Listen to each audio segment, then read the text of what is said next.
You're outnumbered, outgunned, and taking effective fire. Running away will get you shot in the back, and a sustained fight will get you overrun. So what do? This isn't about Hollywood heroics, it's about proven doctrine. We're going to break down the fundamental tactics for how a small team disengages from a superior enemy force. These actions are part of standard battle drills like react to contact and break contact. The overall technique of withdrawing under fire has several schools of thought, but one of the most famous techniques for doing this is called the peel, or Australian peel, which is a maneuver designed to save lives when a fight has gone wrong. Before we get into the mechanics, let's talk about the why. When you break contact, your goal is not to defeat the enemy. It's to save your own people from a fight you know you can't win. The situation has changed, the mission may no longer be feasible, and the leader on the ground has made the critical decision. We are leaving. The entire maneuver hinges on one vital concept: fire and movement. One part of your unit, the support or overwatch element, suppresses the enemy with overwhelming fire. Their job is to keep the enemy's heads down, preventing them from shooting accurately at the other part of your unit, the bounding element, as it moves to a new position. You leapfrog like this over and over to create the distance you need to get away. This is one of the primary reasons it is vitally important for small units to carry more ammunition than traditional military outfits. It all boils down to three things: shoot, move, and communicate. You need constant effective fire, deliberate protected movement, and crystal clear communication to make it work. So how does it actually work on the ground? These steps are based on standard U.S. Army infantry tactics for reacting to and then breaking contact.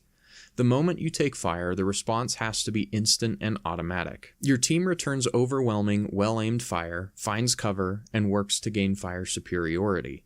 You can't start pulling back if you're already pinned down and disorganized.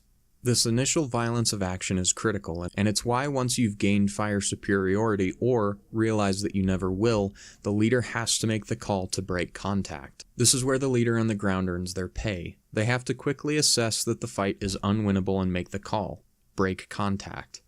They'll also designate a direction and a rally point, a specific piece of terrain where everyone will regroup. This gives the whole squad a single focus to withdraw. With that order, part of the squad immediately becomes the base of fire. This is usually the element that isn't in the most immediate danger.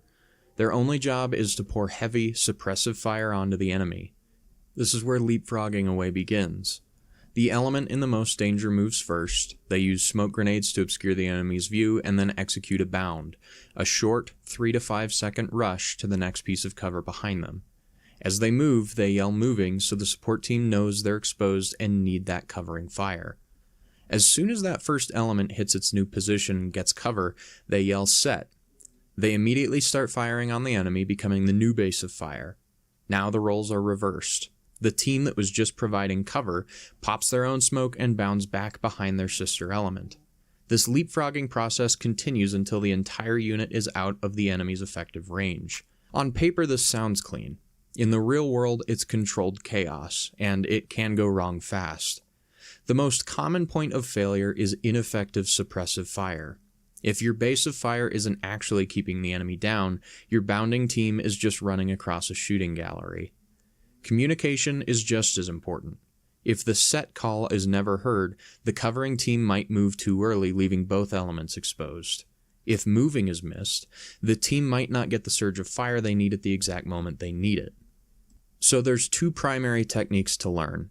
Bounding overwatch, which is a US doctrine, involves entire teams or fire teams leapfrogging, and the Australian peel involves individuals peeling off one at a time in a continuous stream. And finally, that rally point isn't just a suggestion.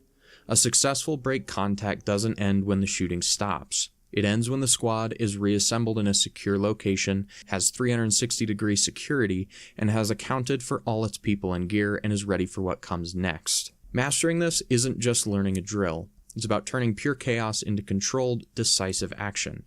It's about discipline, teamwork, and trusting your training when every instinct is screaming at you to just turn and run. That trust is only built through relentless practice until every person can do their job without a second thought. Don't forget to subscribe for more videos like this, and as always, thank you so much for watching, and I'll see you in the next one.